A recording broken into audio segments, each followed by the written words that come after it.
같이 보실 하나님 말씀은 요한일서 4장 18절로 21절까지 말씀 한 절씩 교독하겠습니다.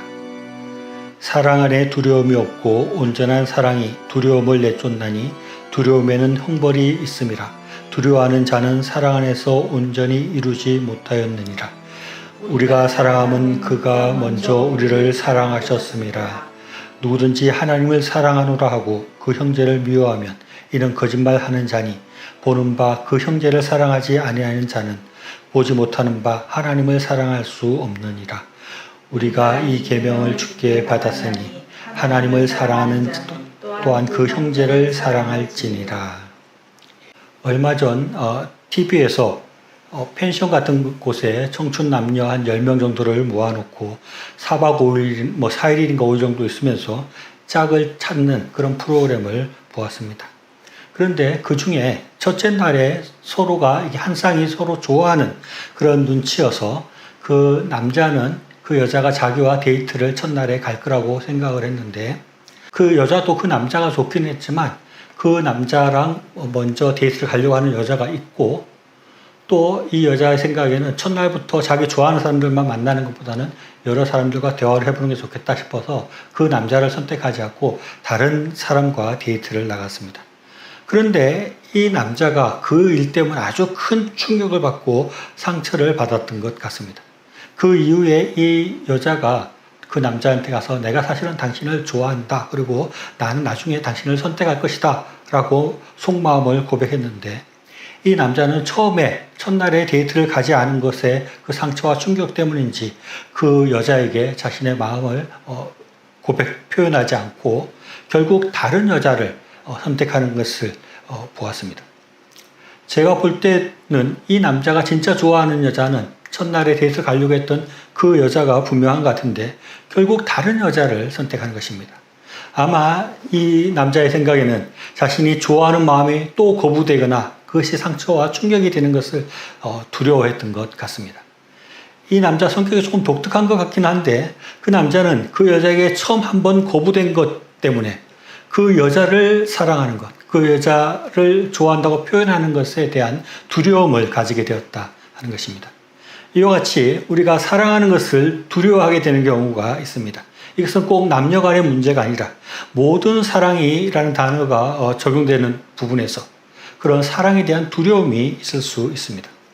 사랑의 사전적인 의미를 보니까 인간의 근원적인 감정으로 인류에게 보편적이며 인격적인 교제 또는 인격 이외의 가치, 그런 다른 동물 같은 것과의 교제를 가능하게 하는 힘이다 라고 말합니다. 그러니까 이 사랑하기를 두려워한다는 말은 이 정의에 따르면은 교제하는 것을 두려워하는 것이라고 할 수 있습니다. 어떤 사람과 교제하고 어떤 사람과 유대관계를 깊이 가지고 더 깊이 사귀고 마음을 주는 것을 두려워하는 것이다 라고 할 수 있다는 것입니다.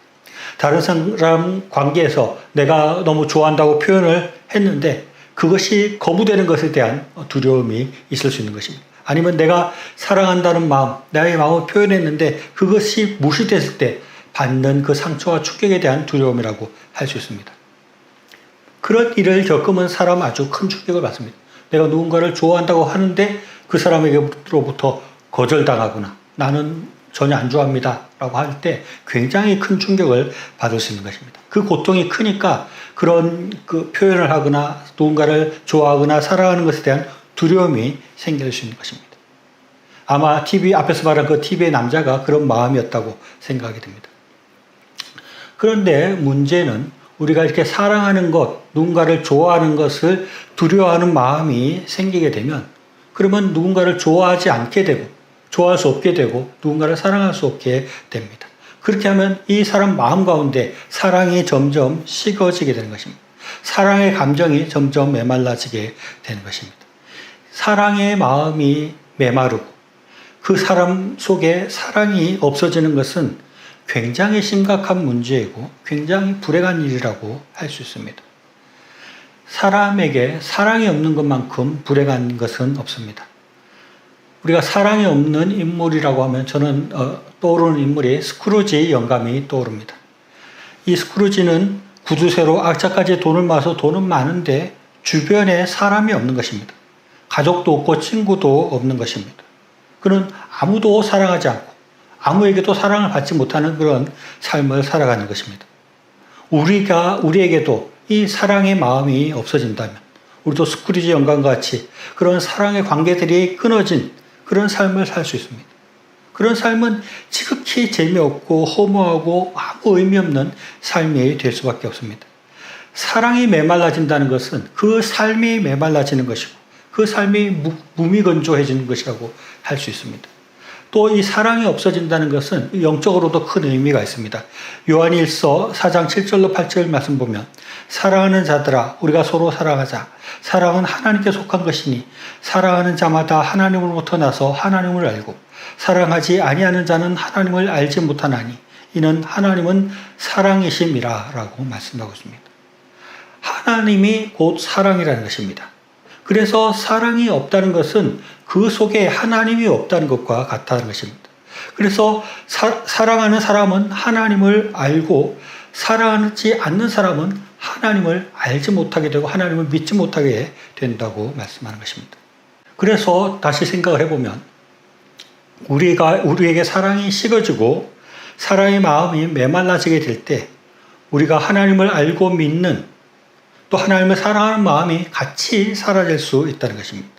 성경의 가장 핵심적인 교훈이라고 하는 마태복음 22장 37절부터 39절 말씀을 보면 예수께서 이르시되 내 마음을 다하고 목숨을 다하고 뜻을 다하여 주 너희 하나님을 사랑하라 하셨으니 이것이 크고 첫째 되는 계명이요 둘째도 그와 같으니 내 이웃을 내 자식같이 사랑하라 하셨으니 라고 말씀하고 있습니다. 하나님을 사랑하는 것과 이웃을 사랑하는 것은 같은 것이라고 말씀하고 있는 것입니다. 하나님을 사랑하는 사람은 그 마음에 하나님, 즉 사랑이 그 안에 있기 때문에 이웃을 사랑할 수 있게 되는 것입니다.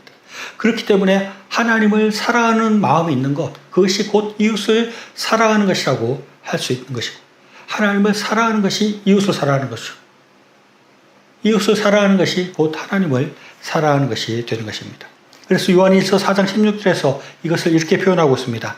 하나님이 우리를 사랑하시는 사랑을 우리가 알고 믿었노니 하나님은 사랑이시라.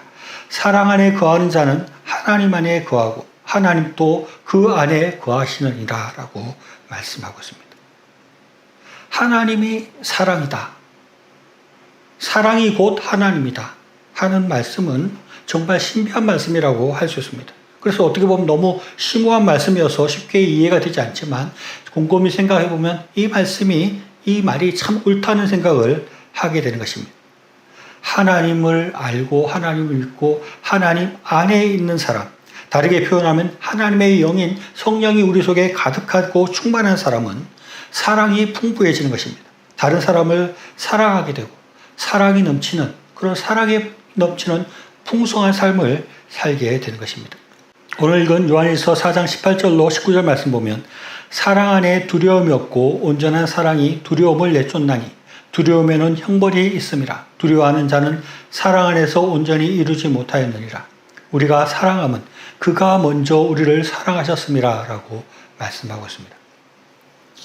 여기서 사랑 안에 두려움이 없다는 것은 앞절들과 연관해서 볼 때 최후 심판날을 두려워하지 않는다는 의미입니다. 우리가 하나님을 온전히 사랑한다면 하나님의 최후의 심판을 두려워할 필요가 없다는 것입니다.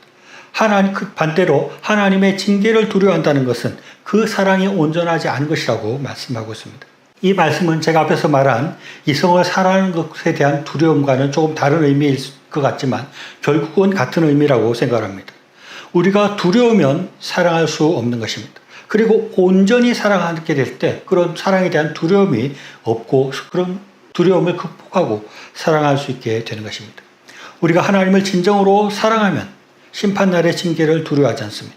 그런데 두려워한다는 것이 온전히 사랑하지 않기 때문에 생기는 것이라고 하는데 우리도 사랑하기를 두려워한다면 우리의 사랑이 온전해질 수 없고 우리가 사랑할 수 없게 되는 것입니다. 19절에 우리가 사랑하면 그가 먼저 우리를 사랑하셨습니다 라고 말씀합니다. 하나님께서 먼저 우리를 사랑하셨다는 것입니다. 우리가 사랑하기를 두려워하는 이유가 무엇입니까? 앞에서 예를 든 것처럼 내가 사랑한다고 먼저 고백을 했는데 그것이 거절되거나 그 사랑이 나에게로 다시 돌아오지 않는 것에 대한 두려움이라고 할 수 있습니다. 그런데 하나님은 우리를 사랑하기를 두려워하지 않았다는 것입니다. 하나님께서 우리를 사랑하는데 그런 주저함이나 두려움이 없었다는 것입니다.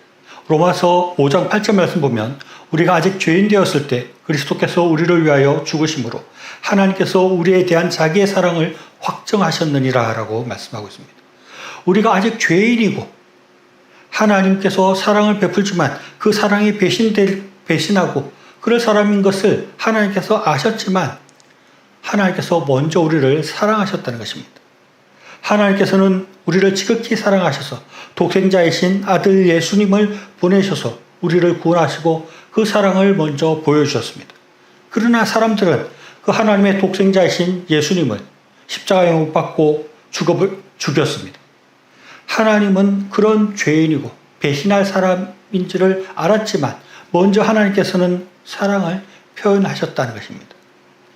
이것이 온전한 사랑의 모습이라고 할 수 있습니다. 우리의 사랑도 이런 모습이 되어야 합니다. 사랑이 거절될 것 같아서 사랑을 포기하고 또 상대방이 이런 나의 사랑을 받을 만한 그런 좋은 사람이 아니다 라고 판단해서 사랑하기를 포기한다면 그런 사람의 사랑은 온전할 수 없고 그런 사람은 제대로 사랑할 수 없고 사랑 없는 황량하고 건조하고 우울하고 무의미한 삶을 살아가게 되는 것입니다. 로마서 12장 18절로 21절 말씀 보면 할 수 있거든 너희는 모든 사람으로 더불어 화목하라. 내 사랑하는 자들아 너희가 친히 원수 갚지 말고 하나님의 진노하심에 맡기라. 기억되었을 때 원수 갚는 것이 내게 있으니 내가 갚으리라고 주께서 말씀하시느니라. 내 원수가 줄이거든 먹이고 목마르거든 마시게 하라. 그리함으로 내가 숯불을 그 머리에 쌓아 놓으리라. 악에게 지지 말고 선으로 악을 이기라 라고 말씀하고 있습니다. 어떤 사람들은 진짜 우리에게 실망을 주는 사람들도 있을 수 있습니다. 내가 사랑으로 대했는데 나를 배신하고 오히려 나의 사랑을 이용하고 그래서 나에게 아픔을 주는 사람들이 있을 수 있습니다. 그렇기 때문에 우리는 사랑하기를 주저하고 또 사랑하기를 포기하게 되기도 합니다. 그러나 그런 두려움 앞에서 우리가 물러서서는 안 된다는 것입니다. 그런 두려움 때문에 우리가 사랑하기를 포기해서는 안 된다는 것입니다. 그것은 악에게 지는 것이라고 말씀하고 있습니다. 하나님께서 원수 갚는 것이 내게 있으니 내가 갚으리라고 말씀하시고 우리는 그냥 단순히 무작정 그냥 사랑을 베풀라, 사랑을 하라라고 말씀하는 것입니다. 그냥 그래서 원수가 줄이거든 먹이고 목마르거든 마시게 하라고 이렇게 말씀하고 있는 것입니다. 그가 배신을 하는 사람이든 악한 사람이어서 우리의 사랑을 이용하는 사람이든 그런 것과 관계없이 우리는 그냥 사랑을 베풀면 된다는 것입니다. 그에게 우리가 할 수 있는 사랑을 베풀어 주면 그 나머지 일은 하나님께서 다 해주신다는 것입니다. 우리는 손해볼 것도 없고 실망할 것도 없습니다. 하나님께서 우리가 하는 행동들을 보고 계시고 갚아주시는 것입니다. 우리가 베푸는 그 사랑을 그 사람은 받아들이지 않을지 몰라도 하나님께서는 그 사랑을 보시고 우리에게 갚아주시고 우리에게 더 좋은 것들로 채워주시고 우리를 실망하지 않게 만들어 주실 것이기 때문입니다. 마태복음 24장 12절 말씀 보면 말세 때에 불법이 서감으로 많은 사람이 사랑이 식어지리라 라고 말씀하고 있습니다. 말세 때는 사랑이 점점 식어진다는 것입니다. 우리도 이 말세를 살아가고 있는데 우리에게 사랑이 식어지지 않도록 우리가 점검하고 노력해야 됩니다. 우리는 늘 혹시 나의 마음 가운데 사랑이 식어지고 있지 않는가? 나의 마음 가운데 사랑이 없는 것은 아닌가? 나의 마음 가운데 사랑이 메마르고 있지 않는가를 점검하고 체크해 보아야 하는 것입니다. 나와 관계 맺고 있는 사람들, 부모, 형제, 친구들, 또 내가 만나는 사람들에 대해서 내가 얼마나 뜨거운 사랑을 가지고 있는가? 그들에게 얼마나 사랑을 베풀고 있는가? 내가 그들을 사랑한다고 표현하고 그들에게 사랑의 마음으로 다가가고 있는가를 돌아보아야 합니다. 그리고 우리는 사랑하려고 노력하고 연습할 필요가 있습니다. 그것은 우리가 먼저 기도해야 됩니다. 내가 더 다른 사람들을 잘 사랑할 수 있도록 내 마음속에 사랑이 가득하도록 그걸 위해서 기도해야 하는 것입니다. 내 안에 하나님으로 충만해져서 성령으로 충만해져서 내가 더욱더 다른 사람들을 사랑할 수 있게 해달라고 우리는 기도해야 됩니다. 그래서 우리가 늘 성령 충만하기 위해서 말씀을 열심히 읽고 기도하고 찬송하고 하나님을 예배함으로 우리 마음 가운데 하나님이 더 충만해지도록 하나님이 더 풍성해지도록 그것을 위해서 노력을 해야 하는 것입니다. 그럴 때 우리가 사랑을 할 수 있게 됩니다. 하나님에 대한 사랑을 회복하는 것이 사랑하는 것에 가장 중요한 것임을 알고 우리 안에 하나님이 가득하여서 우리 마음 가운데 사랑이 가득하고 그렇게 되기 위해서 노력하고 이웃들을 사랑할 수 있어야 하겠습니다. 또 한 가지 중요한 핵심은 우리가 이웃들을 불쌍히 여기려고 노력해야 합니다. 예수님께서는 복음서를 통해서 사람들을 불쌍히 여겼다는 말을 굉장히 많이 반복하고 있습니다. 사랑하는 마음이 있으니 불쌍히 여긴다라고 할 수 있지만 또 반대로 불쌍히 여길 때 우리가 그 사람을 사랑할 수 있는 것입니다. 아무리 악한 사람이라도 아무리 잘못하는 사람이라도 그를 불쌍히 여기는 마음으로 볼 때 그를 이해할 수 있게 되고 그럴 때 우리는 그를 사랑할 수 있게 되는 것입니다. 베드로전서 4장 8절에서 무엇보다 뜨겁게 서로 사랑할지니 사랑은 허다한 죄를 덮느니라 라고 말씀하고 있습니다. 조금 부족하고 조금 악한 사람이라도 우리가 불쌍히 여기는 마음으로 바라볼 때 우리는 그 사랑으로 그 사랑의 마음으로 그들의 허물을 덮어줄 수 있고 그들을 사랑할 수 있다고 말씀하고 있습니다. 우리는 사랑하기를 포기하지 말아야 됩니다. 그렇게 사랑을 포기하면 우리는 허무하고 재미없는 삶을 살 수밖에 없습니다. 그런 사람에게는 하나님이 없고 그런 사람에게는 기쁨이 없고 그런 사람에게는 참된 평안이 있을 수 없습니다. 사랑이 없는 삶은 곧 죽은 삶이라고 할 수 있습니다.